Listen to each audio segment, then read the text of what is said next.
तुम्हें तुम्हें कोलकाता कब जाना है जनक? नहीं जानती, और ना ही फोन पे इतनी बड़ी बात बता सकती हूँ, और ना ही पूरी दुनिया से छुपा के इस बच्चे को जन्म दूंगी मैं, क्योंकि ये बच्चा डिजर्व नहीं करता। क्योंकि इसमें इस बच्चे की गलती नहीं है, मेरी गलती नहीं है। जिसने भी ये किया है सोच समझ कर, जान कर किया है, और ये सच मैं सबके सामने ही बताऊंगी। और अब झनक की ऐसी बातें सुनकर आदित्य उसे देखता है। इतनी हिम्मत कहाँ से लाती है ये लड़की? इससे पहले मुलाकात क्यों नहीं हुई उसकी? ये एक सच्चा हीरा है, अनमोल है उसके भावनाएं। मुझे कुछ नहीं चाहिए, ना कोई दौलत शोहरत, ना कोई मदद।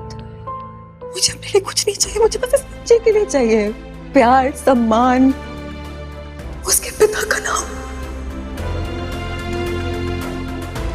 बस बस।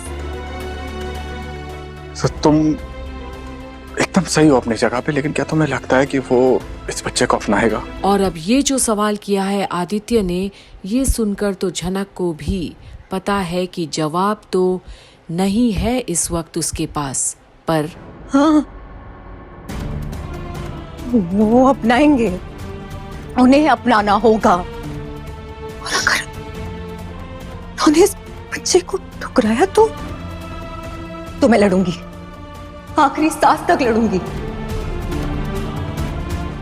क्योंकि मुझे याद है माँ ने जिस दिन फैसला लिया था कि वो इस लड़ाई को त्याग देंगी, तो वो कश्मकश में थी। वो एक दिन भी चैन से बैठ नहीं पाई। वो अंदर ही अंदर घुट रही थी, इतना घुटी कि उन्होंने अपनी जान ले ली। और मैं ऐसा तो नहीं कर सकती हूँ ना,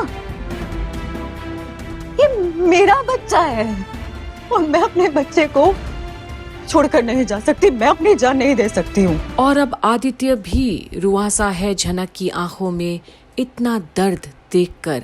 उसका संघर्ष कहीं लंबा तो नहीं होगा। अपने बच्चे को उसके पिता का नाम दिलवाने में झनक को बहुत हिम्मत से काम लेना होगा।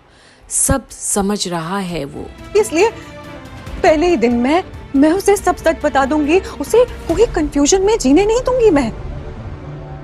मैं चाहती हूँ कि मेरा बच्चा सर उठा के जिए, फख्र से अपने पापा का नाम बताए पूरी दुनिया को सर उठाकर।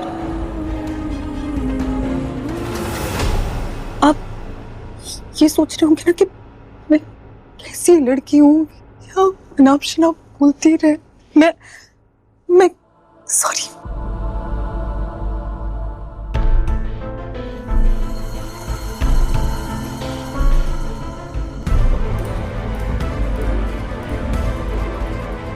लुक जनक, मैं कौन होता हूँ तुम्हें जज करने वाला?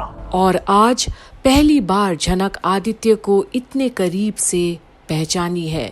वो तो उसे हाथ तक नहीं लगाना चाहता जब उसे पता है कि झनक किसी और की है, बस उसका साथ देना चाहता है। झनक ये दुख डिजर्व नहीं करती आदित्य की नजरों में। क्या सही है क्या गलत है, इन सब के बारे में कभी नहीं सोचा मैंने। अब तक जो मैं करता आया हूं ना जनक, लोग मेरे बारे में क्या सोचते हैं इसका कोई ठिकाना तक नहीं है। खैर, मुझे सिर्फ इस बात का डर है जनक, कहीं तुम वहां से खाली हाथ लौटाई तो। अगर उन लोगों ने तुम्हारी बात नहीं मानी, तुम्हारी बातों पर यकीन नहीं किया, तो तुम क्या करोगी? बात तो माँ की भी नहीं मानी थी उन्होंने, तभी माँ लगातार खुद को कोसती रही।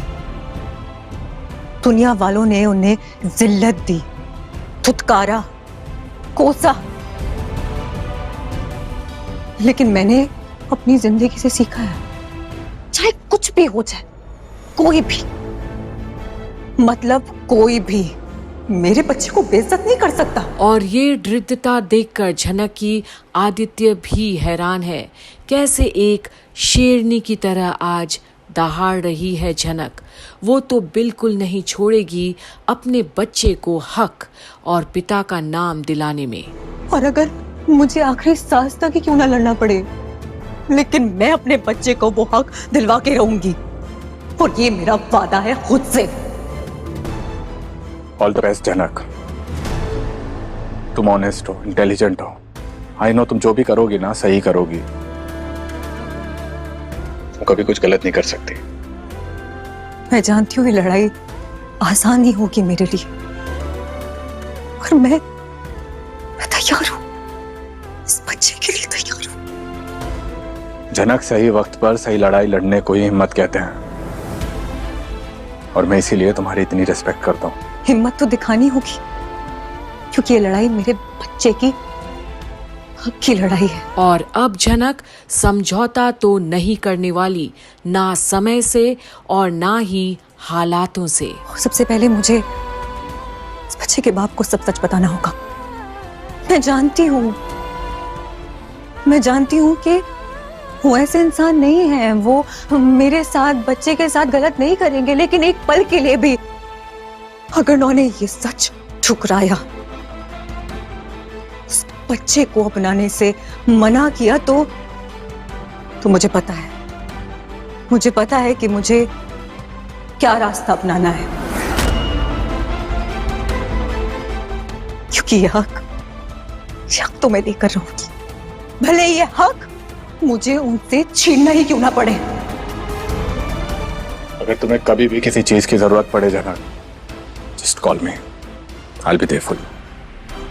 Thank you sir. और अब झनक आगे अपनी मन की और भी बातें कहती है। जब आपसे पहली बार मिली थी, मुझे बहुत अलग इंसान लगे थे आप, लेकिन अब जितना आपको जान पा रही हूँ, उसे कह सकती हूँ कि आप एक सच्चे दोस्त हैं, वाकई में।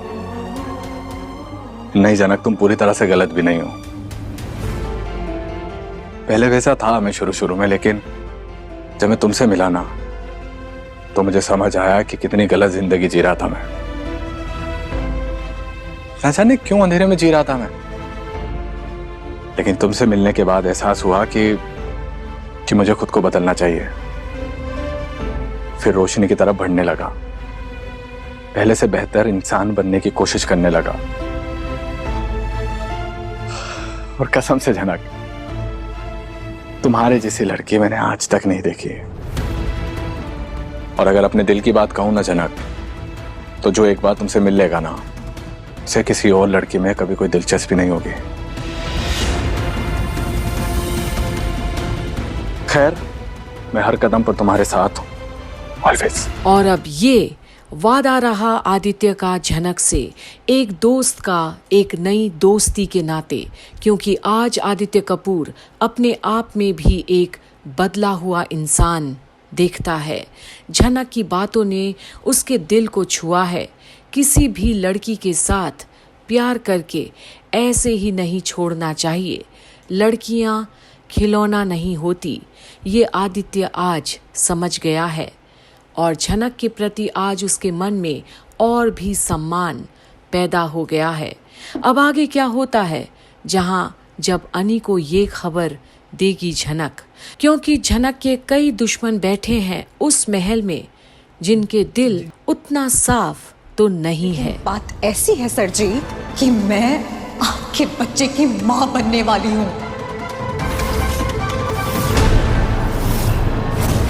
अब आगे देखना ना भूलिएगा झनक के साथ क्या होता है उसके कोलकाता के सफर में, यही कंप्लीट बॉलीवुड पर। और तब तक बने रहिए हमारे ही चैनल पर। झनक की सारी अपडेट्स आपको यहीं पर मिलेगा और कहीं नहीं।